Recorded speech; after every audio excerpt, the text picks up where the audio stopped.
Sejarah orang rantai dan Basuro.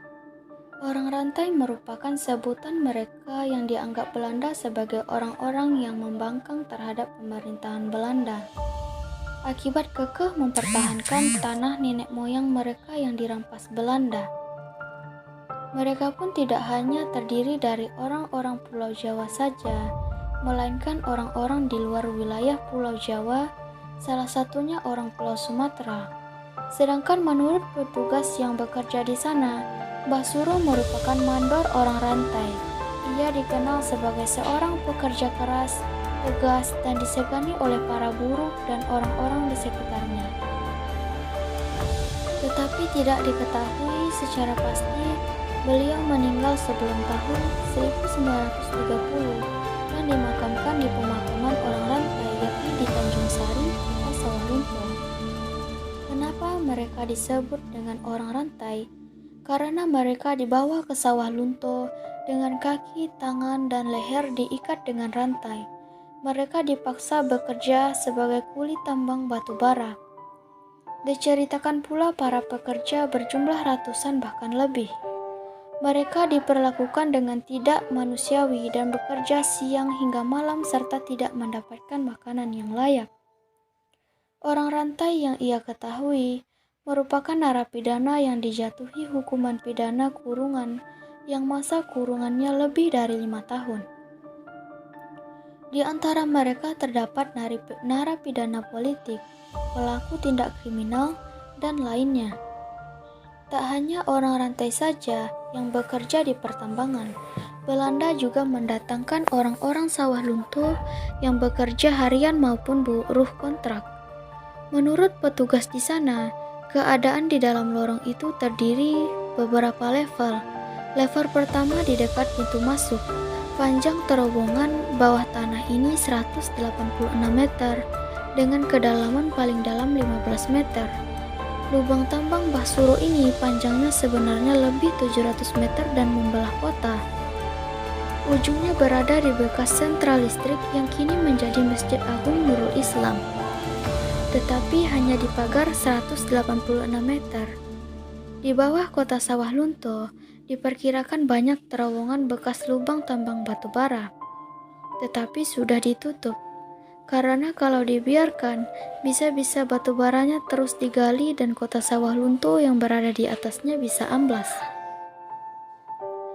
Dinding terowongan ini sebagian masih hitam berkilat, menampakkan batu baranya.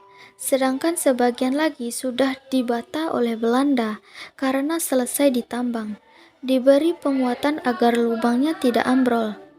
Dibandingkan dengan lubang tambang batu bara asli, terowongan bekas lubang tambang ini amat nyaman dan aman karena ada udara yang dialirkan dari blowers serta dilengkapi kamera pengintai yang dipantau petugas di gedung infobox.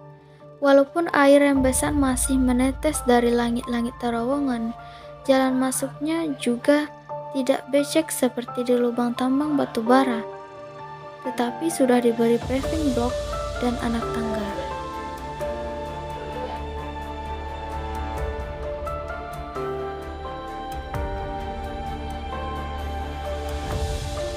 Saat ini kita masih bisa menyaksikan peninggalan-peninggalan sejarah pertambangan batu bara di Museum Godang Ransoem.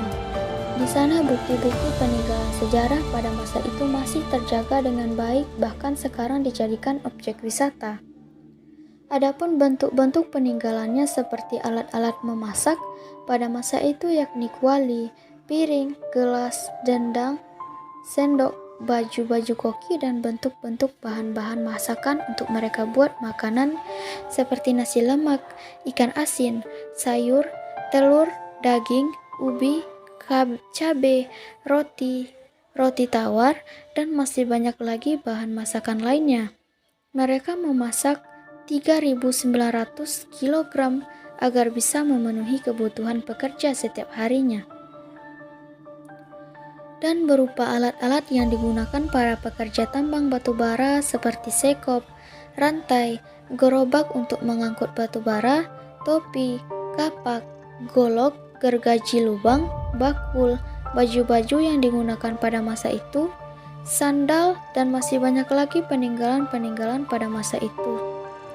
Dan di dalam Museum Godang Ransoem dapat kita lihat kondisi bentuk pertambangan pada masa itu dan pertumbuhan dan perkembangan kota Sawalunto dari masa ke masa.